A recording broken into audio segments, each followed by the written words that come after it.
welcome back to my official YouTube channel. Now today's topic is of class 9, the own wind. So without wasting much time, let us start with it. इसका थोड़ा सा overview देता हूँ सबसे पहले मैं आपको.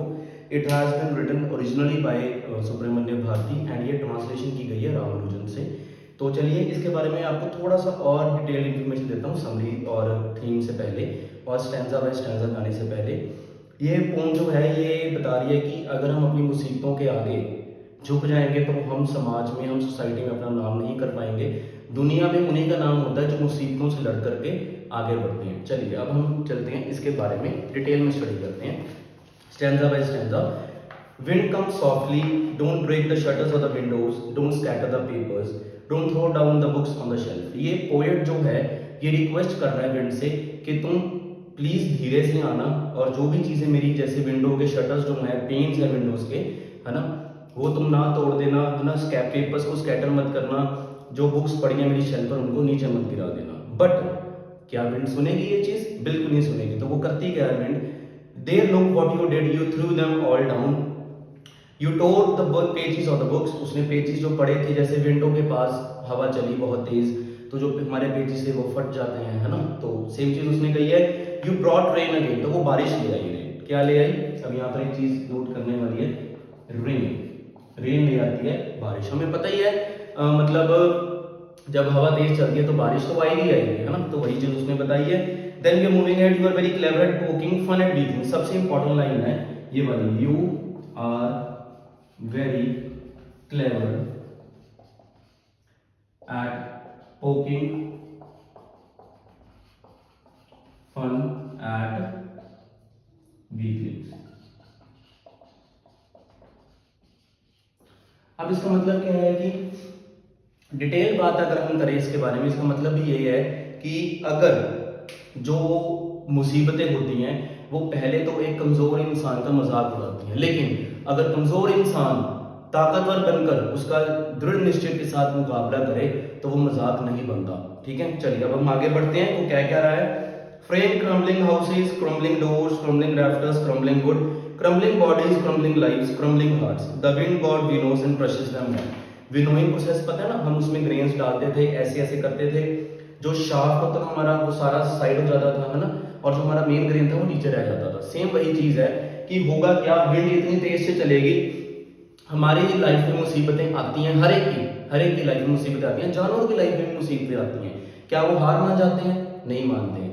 ठीक है, उसी तरह वो कह रहा है कि जो तो कमजोर होगा वो तो दुनिया से खत्म हो जाएगा, उसका दुनिया में कोई नाम नहीं होगा, कोई निशान नहीं होगा, लेकिन जो उसका दृढ़ निश्चय से मुकाबला करेगा वो जिंदगी में आगे बढ़ जाएगा. चलिए अब हम आगे बढ़ते हैं. क्या कह रहे हैं वो? He won't do what you tell him. Obviously wind कहां पर हमारी होना सुनेगी.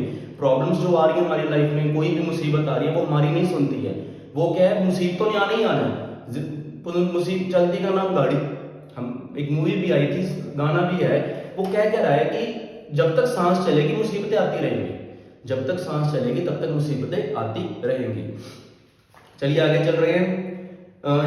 सो come let's build strong homes, यानी कि हमें अपने आप को स्ट्रॉन्ग करना है. यहाँ पर होम से मतलब है हमने अपने आप को स्ट्रॉन्ग करना है. Let's join the doors firmly, practice to firm the body.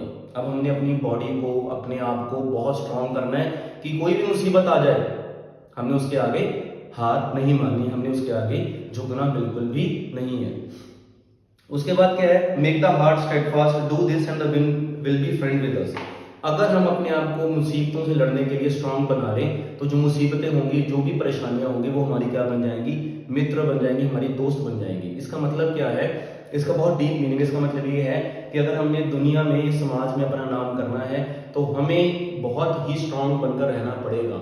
ऐसा नहीं है कि कोई भी मुसीबत आई, कोई बड़ी छोटी मुसीबत आई, हम उसके आगे हार मान जाए. नहीं, हमने उसका डटकर मुकाबला करना है और हमारा नाम बनेगा सोसाइटी में कि हाँ, इस इंसान ने मुसीबतों के अगेंस्ट जाकर के अपना नाम, अपने देश का नाम, अपनी सोसाइटी का नाम रोशन किया.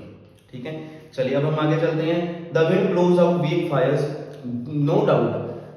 अगर मोमबत्ती की एक लो है ना, उसको हम छोटी सी फूंक मारते हैं वो बुझ जाती है, लेकिन एक जंगल की आग है, उस पर अगर उसको हवा लगती है तो वो फायर बढ़ जाती है. वही वो कह रहा है कि जो तो कमजोर चीजें होती हैं वो तो बुझ जाएंगी, लेकिन जो स्ट्रांग होगी वो विंड को अपना दोस्त बना करके और भी ज्यादा राइज कर जाएंगी।